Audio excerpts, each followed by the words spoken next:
Cérémonie de remise de lettres de créance hier au palais présidentiel. Les nouveaux ambassadeurs d'Israël, d'Égypte et des États-Unis reçus officiellement par le président Alassane Ouattara.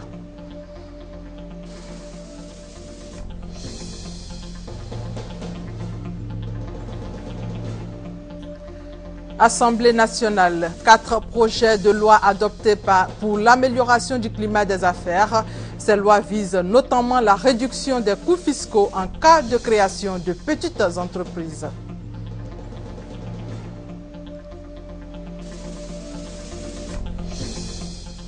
Et dans quelques semaines, les fêtes de fin d'année, les acteurs en charge de la sécurité prennent toutes les dispositions nécessaires pour sécuriser toutes les manifestations. Et vous allez le voir dans quelques instants.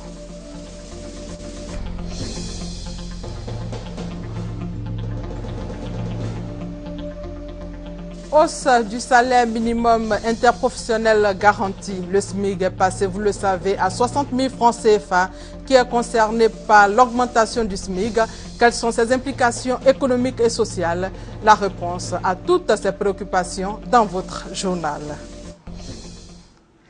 Aujourd'hui, vendredi 22 novembre, bienvenue à tous dans le 13h. Dans une vingtaine de minutes, la page sport. Et ce sera l'affaire de Fatima Sibé. Mais sachez qu'il y a eu une cérémonie de remise de lettres de créance hier au palais présidentiel. Les nouveaux ambassadeurs d'Israël, de la République arabe d'Égypte et des États-Unis ont été reçus officiellement par le président Alassane Ouattara. Le compte-rendu de Viviane Aïmé. J'ai l'honneur de vous remettre les lettres de créance par lesquelles l'État d'Israël m'accrédite auprès de vous en qualité d'ambassadeur auprès de la République de Côte d'Ivoire. C'est en ces termes que son Excellence Izi Yanouka, nouvel ambassadeur de l'État d'Israël en Côte d'Ivoire, s'est présenté au président de la République Alassane Ouattara à l'occasion de la cérémonie officielle d'accréditation ce jeudi en fin d'après-midi au palais présidentiel. Son Excellence Izi Yanouka occupe en Côte d'Ivoire sa première charge en tant que chef de mission diplomatique. Mais l'ambassadeur israélien compte à son actif une connaissance du continent africain. En effet, il a déjà exercé au Cameroun en tant que premier secrétaire à l'ambassade d'Israël à Yaoundé. Il a aussi été conseiller au département Afrique du ministère des Affaires étrangères de son pays. Si, entre la Côte d'Ivoire et l'État d'Israël, l'excellence des relations date de l'époque du premier président ivoirien, le président Houphouët-Boigny, ces relations connaissent aujourd'hui un nouveau pic depuis la visite effectuée en 2012 en Israël par le président de la République Alassane Ouattara.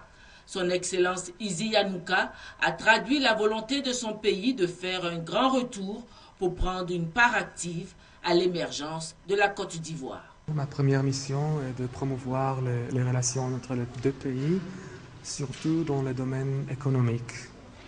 Parce que Israël voit le processus de croissance de la Côte d'Ivoire et puis l'État d'Israël souhaite sincèrement être un partenaire actif dans le processus de la croissance de la Côte d'Ivoire.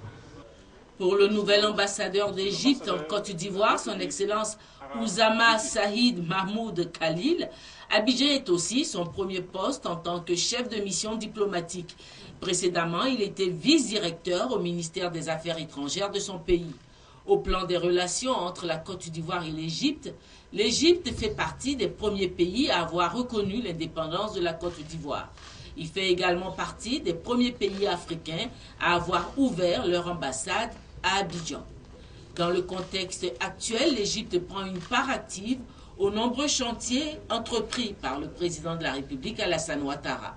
Ainsi, les projets du pont de Jacquesville et l'extension de la zone du fret à l'aéroport international Félix Houphouët-Boigny d'Abidjan sont exécutés par une société égyptienne. Par ailleurs, la compagnie aérienne Egypt Air effectue des vols journaliers à Abidjan. Autant d'éléments qui attestent du lien d'amitié et de coopération entre les deux pays. Le nouvel ambassadeur d'Égypte, son Excellence Oussama Saïd Mahmoud Khalil, a situé le cadre de sa mission, travailler à l'expansion de ses relations économiques en y incluant la culture et le sport. Nous, en tant qu'Égyptiens, nous avons un grand espoir par rapport à l'expansion de nos échanges économiques et commerciaux. Nous aimerons aussi échanger, renforcer nos relations au niveau du domaine de la culture et des sports. Le nouvel ambassadeur des États-Unis en Côte d'Ivoire, son Excellence Terence McCulley, est doté d'une riche expérience africaine et de la région ouest-africaine. Il a déjà exercé en Tunisie, au Sénégal, au Togo, au Tchad, en Afrique du Sud, au Niger. Il a été chef de mission diplomatique au Mali de 2005 à 2008, puis récemment chef de mission diplomatique au Nigeria de 2010 à 2013. Ma famille et moi sommes ravis d'être en Côte d'Ivoire, a déclaré le nouvel ambassadeur des États-Unis, qui inscrit sa mission comme étant le prolongement des actions menées par ses prédécesseurs pour renforcer les liens solides d'amitié existants entre les États-Unis et la Côte d'Ivoire. La Côte d'Ivoire pour les États-Unis est un pays partenaire et un pays important pour la paix et la stabilité de la sous-région. Je ne peux que féliciter le progrès qui a été fait depuis 2 ans concernant la relance économique et le progrès qui a été fait dans plusieurs domaines, plusieurs secteurs par le président de la République et son équipe. Son Excellence Terence McCulley est le 18e ambassadeur des États-Unis en Côte d'Ivoire.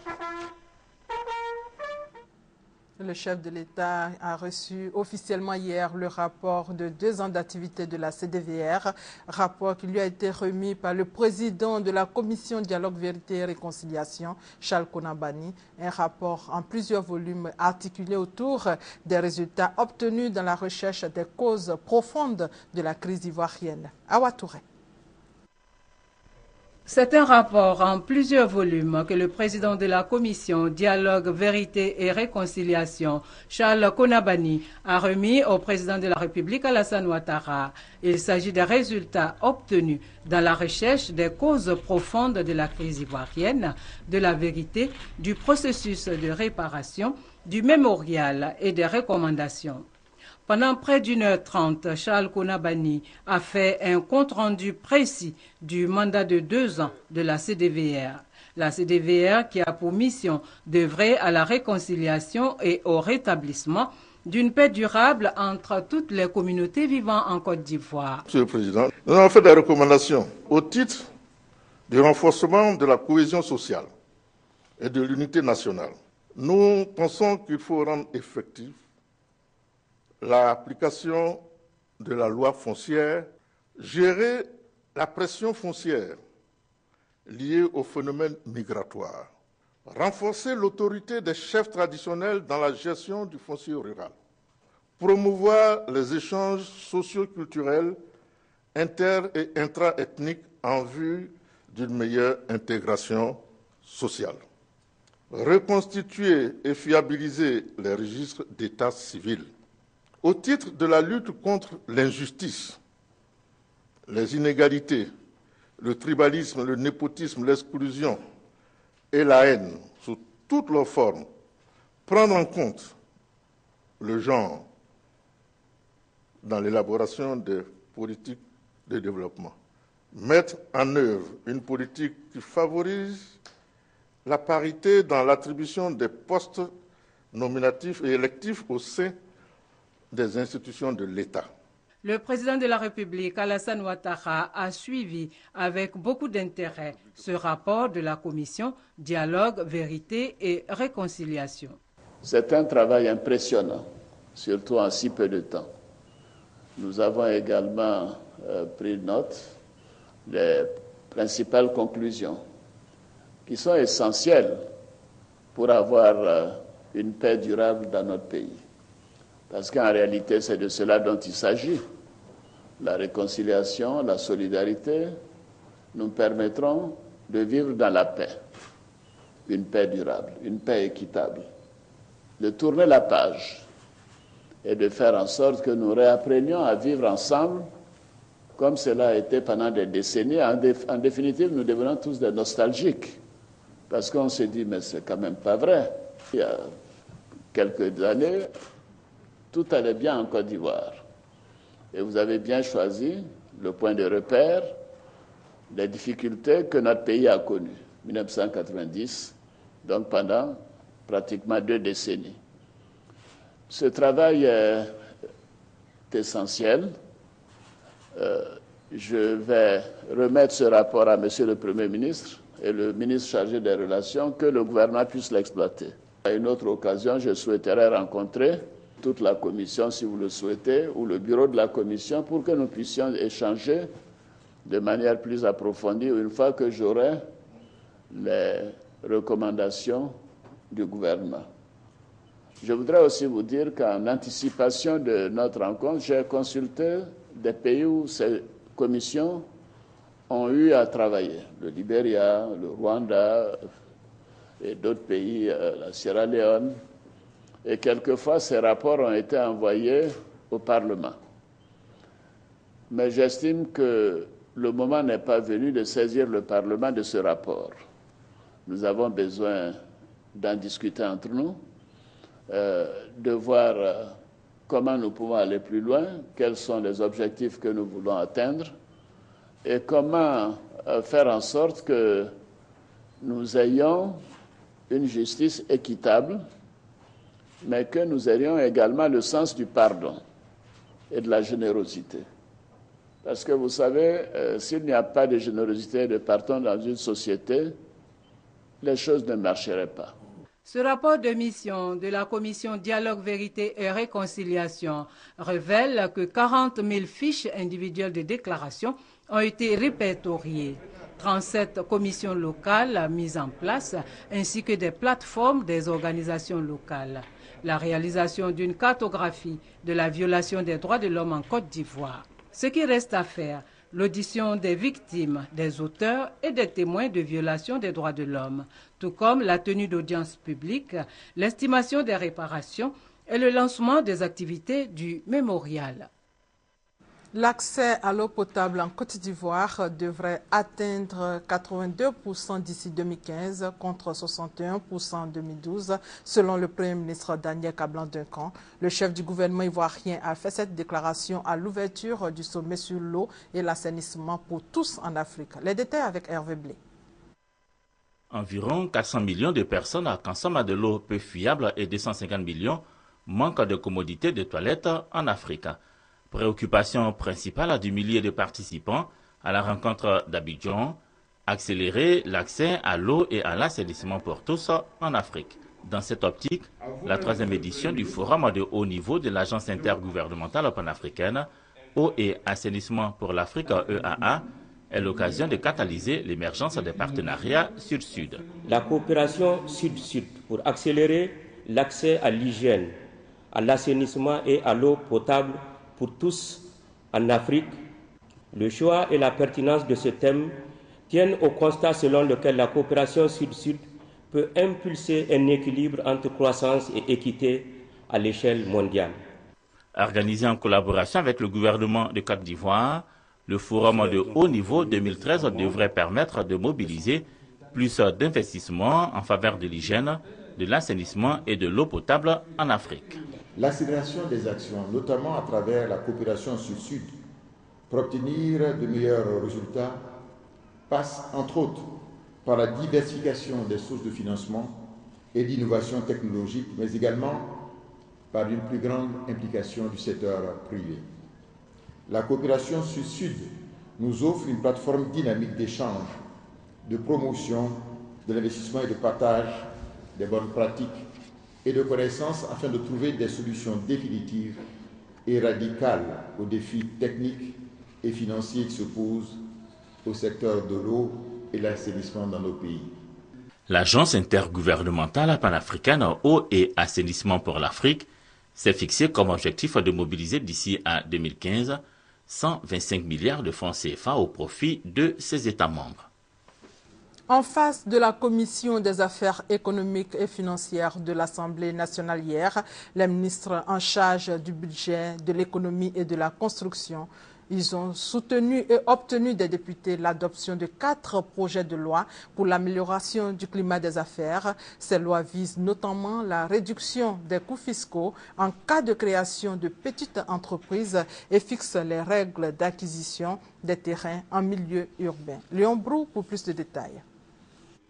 Désormais, un acte unique pour être propriétaire de terrain en milieu urbain. L'ACD ou arrêté de concession définitive remplace la lettre d'attribution et l'arrêté de concession provisoire. Le ministre chargé de la construction a obtenu des députés ce jeudi l'adoption du projet de loi fixant ces nouvelles règles d'acquisition de terrain. Une loi pour simplifier la procédure et mettre fin aux dérives dans les transactions foncières. Avec cette seule mesure, on résout plusieurs problèmes. Un problème social, l'ouverture du marché hypothécaire pour tout le monde. On résout aussi le problème de l'ouverture de l'assiette fiscale pour ce qui est de la collecte des impôts fonciers. Et au niveau d'Abidjan, ce sera le seul ministre en charge de la construction et de l'urbanisme qui va signer l'ACD. À l'intérieur du pays, ce sera les préfets. 3 autres projets de loi présentés cette fois par les ministres auprès du Premier ministre chargé de l'économie et du budget ont également eu la caution des députés membres de la Commission des affaires économiques et financières. Parmi ces lois, une relative à la réduction des 0,3%, le droit d'enregistrement et la suppression des 18 000 francs CFA payés par les entreprises au capital de moins d'1 million de nos francs. Aujourd'hui, si vous venez et que vous voulez créer une compagnie avec un capital de 1 million de francs CFA, vous paierez tout simplement 3 000 francs. C'est à la fois une mesure de facilitation, mais également une mesure d'incitation à la création d'entreprises dans le secteur formel. Pour l'adoption de ces 4 projets de loi, en un article unique chacun, il a fallu 6 heures d'horloge, le temps pour les députés de s'informer sur les mesures gouvernementales pour améliorer le climat des affaires, mais surtout conduire à son terme le programme des logements sociaux. Avant de se rendre en Chine, où il séjourne actuellement, le président de l'Assemblée nationale, Guillaume Kibafori Soro, était en Thaïlande. Cette visite officielle s'inscrit dans le cadre du renforcement des liens de coopération entre la Côte d'Ivoire et la Thaïlande. Commentaire, Eman Nyamien. C'est le président du Parlement thaïlandais, Somsak Kyasuranon, qui a accueilli son homologue ivoirien Guillaume Kibafori Soro devant le monument royal du roi Prajadipok, haut lieu symbolique du royaume de la Thaïlande. Devant le Parlement, le président de l'Assemblée nationale de Thaïlande révélera qu'à travers Guillaume Soro, c'est la première fois qu'un dirigeant africain de haut rang est invité officiellement par son institution. Il a donc pris l'engagement d'œuvrer aux côtés du gouvernement thaïlandais à faire en sorte que l'année 2014, qui a été décrétée année du renforcement de la coopération avec l'Afrique par le gouvernement thaïlandais, soit une réalité. Le président du Parlement thaïlandais a indiqué que son pays souhaite que la Côte d'Ivoire soit sa porte d'entrée en Afrique francophone. En retour, la Thaïlande se propose d'être la clé qui ouvre les portes de l'Asie à la Côte d'Ivoire. Le président du Parlement ivoirien, au cours d'un dîner à lui accordé, a souligné qu'il est disposé à contribuer au renforcement des liens de coopération entre les deux pays. Les prochaines étapes du séjour du président de l'Assemblée nationale ont été consacrées aux audiences. La première avec le président de la Chambre des représentants, également président de l'Assemblée nationale thaïlandaise, et la deuxième avec le président du Sénat. Guillaume Soro a été aussi reçu par le vice-premier ministre, également ministre du Commerce du Royaume de Thaïlande. Une audience qui a été l'occasion d'évoquer la question de la mise sur pied d'une commission mixte ivoiro-thaïlandaise chargée d'examiner les points d'intérêt communs en matière de développement économique. À quelques semaines des festivités de fin d'année, l'État renforce les capacités des acteurs en charge de la sécurité ainsi que les collectivités. Objectif, prendre toutes les dispositions nécessaires pour la sécurisation de toutes les manifestations envisagées dans le district d'Abidjan. Abou Sanogo. Tourner le dos à l'improvisation afin d'éviter à la Côte d'Ivoire des tragédies comme celle de la nuit du 31 décembre 2012 au 1er janvier 2013. Prendre toutes les dispositions nécessaires pour l'encadrement au plan sécuritaire et au plan des secours de toutes les manifestations envisagées dans le district autonome d'Abidjan. Et cela passe par la mise en place d'un nouveau dispositif sécuritaire. Ce nouveau dispositif vise d'une part à faire en sorte que la force publique ne soit pas mise devant le fait accompli, mais qu'elle soit saisie suffisamment à l'avance des initiatives des organisateurs de manifestations et obliger ceux-ci à mettre en place un service d'ordre interne qui va travailler avec les forces de sécurité d'autre part. Pour mieux encadrer les manifestations de toute nature, occasionnant le rassemblement de milliers de personnes, un décret sera pris pour réglementer l'organisation de ces manifestations. En outre, un arrêté et une circulaire, un guide méthodologique de préparation des grands événements et un référentiel national des dispositifs de secours permettront aux autorités administratives compétentes, préfets, maires, mais aussi aux organisateurs de disposer d'un corpus juridique adapté aux évolutions constatées. La réussite de ce projet nécessite l'implication des collectivités. C'est utile parce que c'est pour prévenir d'éventuels drames au niveau de l'État ivoirien. Voilà, on ne peut pas à chaque fois donner dans l'improvisation. Il faut planifier, il faut gérer la sécurité. Les postes de coordination opérationnelle sont composés de médecins, de maires, d'agents communaux, d'officiers de la police et de la gendarmerie nationale. Le gouvernement ivoirien a annoncé, vous le savez, une hausse du salaire minimum interprofessionnel garanti de 36 607 francs. Il est passé à 60 000 francs CFA, qui est concerné par l'augmentation du SMIC. Quelles sont ses implications économiques et sociales? Autant de questions que travailleurs et employeurs se posent. Dans une analyse, Adama Kone fait le tour de la question. Faut-il s'attendre à une nouvelle grille de salaire dans les entreprises? La réponse coule de source au regard de la décision du gouvernement portant le SMIC à 60 000 francs CFA. Autrement dit, aucun travailleur ne doit être rémunéré en dessous de ce plancher.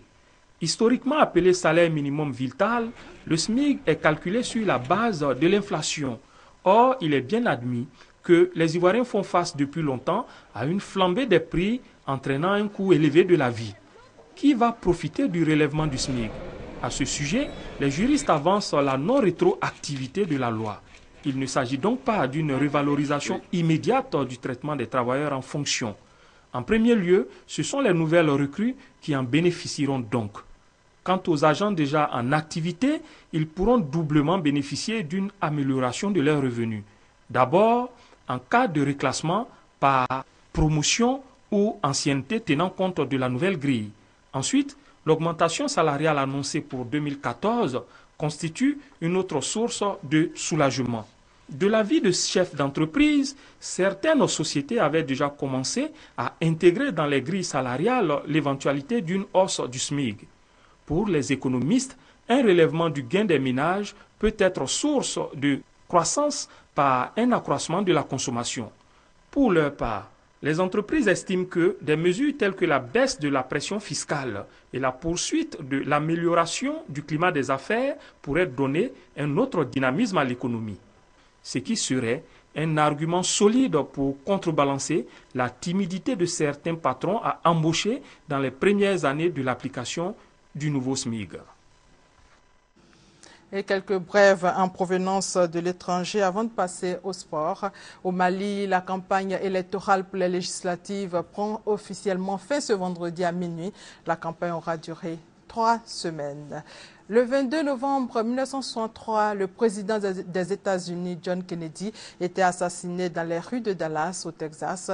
50 ans plus tard, l'assassinat de JFK continue de fasciner l'Amérique et le monde. Ce vendredi, les États-Unis commémorent ce triste anniversaire. Et en Chine, un nourrisson chinois qui avait été déclaré mort par un hôpital a échappé à l'incinération en éclatant en larmes dans les locaux d'une entreprise de pompes funèbres. Le nourrisson a été immédiatement renvoyé à l'hôpital. Un docteur a été suspendu et une infirmière renvoyée, tandis qu'une enquête est lancée. Et maintenant, la page sport avec Fatima Sibé. Bonjour Fatima. Bonjour Delphine. Commençons déjà par la finale de la Coupe nationale de basketball. Quelles sont les équipes qui vont s'affronter? Alors, on va plutôt commencer par... pétanque. Voilà, ce sera donc ce dimanche 24 novembre à 9h que le lancer de bouchon se fera au nouveau boulodrome de zone 3. Le trophée Sherman Salamé qui se disputera ce dimanche est l'une des compétitions majeures donc de la Fédération ivoirienne de pétanque. Le président Bassimon a annoncé une très belle fête. Salif Ouattara pour plus de précisions. Les amateurs de pétanque se donnent rendez-vous ce dimanche à Treichville pour l'une des plus grandes compétitions de la saison. Ce sont en effet environ 900 boulistes qui vont rivaliser d'adresse et de virtuosité pour tenter de s'approprier le trophée Sherman Salamé. Pour une telle mobilisation de joueurs, la fédération a pris les dispositions propices à une grande fête de la pétanque. Nous avons un peu calqué les organisations sur le plan international. Et donc, il y a beaucoup de choses qu'on n'a jamais vues à la pétanque en Côte d'Ivoire qui se verront à cette compétition-là. D'abord, elle va se dérouler dans un cadre féerique en bordure de la lagune, dans notre nouveau boulodrome que nous avons acquis il n'y a pas longtemps. Et donc, c'est un peu ça qui sera un peu la caractéristique majeure. Qui va gagner le trophée Sherman Salamé ainsi que les importants lots annoncés? Réponse dimanche à 19h. Retour sur la finale de la Coupe nationale de basketball. Donc, quelles sont les équipes qui vont s'affronter? Alors, le champion en titre de basketball, l'ABC, sera confronté à l'équipe Génération 4e au classement ce samedi à 17h au Palais des Sports de Treichville dans le cadre de la finale de la Coupe nationale. La finale sera précédée d'un tournoi des tout-petits et d'un match de barrage opposant le deuxième de la première division et le deuxième de la deuxième division pour une place en première division. Alors, plus de détails avec Daniel Kouebi. L'ABC, le champion en titre et détenteur de la Coupe nationale, tentera de garder ses couronnes face à l'équipe de Génération. Les rouges et blancs de l'ABC sont sur la bonne voie, mais il faudra faire attention aux jaunes et blancs, 4e au classement qui n'ont pas fini de surprendre. L'équipe remaniée à 60% pourrait, en l'absence du dauphin, la JCA jouer les troupes faites. Une affiche qui se jouera dans la salle du hall des sports et qui donne des idées aux organisateurs. Un appel pour les joueurs, d'abord que ça s'applique pour que le spectacle soit beau. Ensuite, un appel au public parce que je pense que maintenant nous n'avons plus d'excuses. Il faut que le public vienne nous supporter dans de meilleures conditions. Et puis ensuite, les annonceurs, je pense qu'avec la salle et les possibilités d'affichage qui sont tout autour de la salle, il y a déjà le rotating qui est déjà installé. Je pense que ça va être un avant-goût. La journée sera longue et elle débutera par un tournoi des tout-petits dès le matin. Dans l'après-midi, se jouera un match de barrage entre le deuxième de la N2 et l'avant-dernier de la N1 pour la montée en N1. Et dans la soirée, la grande finale, la Coupe nationale entre l'ABC et Génération. Et dans le cadre du taekwondo, il y a eu une rencontre importante ce matin. Alors ce matin, le président de la Fédération ivoirienne de taekwondo a reçu dans le cadre de la préparation de la Coupe du monde de taekwondo qui se déroulera à Abidjan du 28 au 30 novembre, les ambassadeurs des pays présents pour la compétition. Signalons tout de même au passage que M. Alain Lobognon et Begré Mangpré étaient bien sûr présents à cette rencontre. Anne-Marie nous donne plus de précisions. C'est une réunion d'abord des bienfaits diplomatiques. Vous invitez des pays, leur jeunesse arrive vers vous. Nous pensons que nous savons le faire en Côte d'Ivoire, informer officiellement ceux qui représentent ces pays-là, dire que vos jeunesse vient vers nous et les rassurer quant à la capacité de la Côte d'Ivoire d'accueillir les jeunesses, la sécurité, avec tous les atours d'hospitalité digne d'un pays civilisé et policé, faut aussi les écouter si des questions leur venaient, si des inquiétudes étaient inspirées par le séjour de leur jeunesse. Nous avons appelé pour échanger avec eux aussi sur ces questions. Nous sommes prêts, nous avons une expérience maintenant en la matière, nous pensons que tout a été pris en charge au niveau organisationnel pour que nous puissions cette coupe du monde. Mondial Zone Afrique, les préparatifs peuvent enfin débuter pour les qualifiés. Nous connaissons les 5 qualifiés africains, la Côte d'Ivoire, le Cameroun, le Nigeria, le Ghana et l'Algérie. Revenons en image sur le résumé des matchs des 2 derniers qualifiés. Ils ont rêvé, ils l'ont fait. L'Algérie qualifiée pour le mondial au Brésil. Hier soir, c'est une foule en liesse qui a déferlé dans les rues d'Alger pour fêter la victoire. Quelques heures plus tôt pourtant, ce n'était pas gagné. Dans le stade de Blida, chauffé à blanc, les Algériens battus 3-2 au barrage aller affrontent des Burkinabés offensifs. Les nerfs sont à rude épreuve. On frémit, on se fait peur, jusqu'à cet unique but qui scelle la défaite du Burkina Faso. Majid Bouguera offre à l'Algérie son ticket pour le Brésil. C'est tout un pays qui respire. Félicitations, bravo à l'Algérie et à tous les Arabes. L'Algérie qui rit, l'Égypte qui pleure. Laminés par le Ghana 1-6 au barrage aller, les Égyptiens ont espéré un miracle. La consigne était claire, marquer 5 buts sans en encaisser. Mission quasi impossible. Grâce à son avantage, le Ghana se qualifie. Les Égyptiens sont amers. Nous sommes les pharaons. L'Égypte, c'est la mère des civilisations et on ne va pas au mondial. Comment c'est possible? Il faut faire du ménage dans cette équipe, changer les joueurs. Du côté des vainqueurs, au Ghana, on exulte. Le Brésil, on s'y voit déjà. On remercie Dieu de ce qu'il a fait pour notre pays.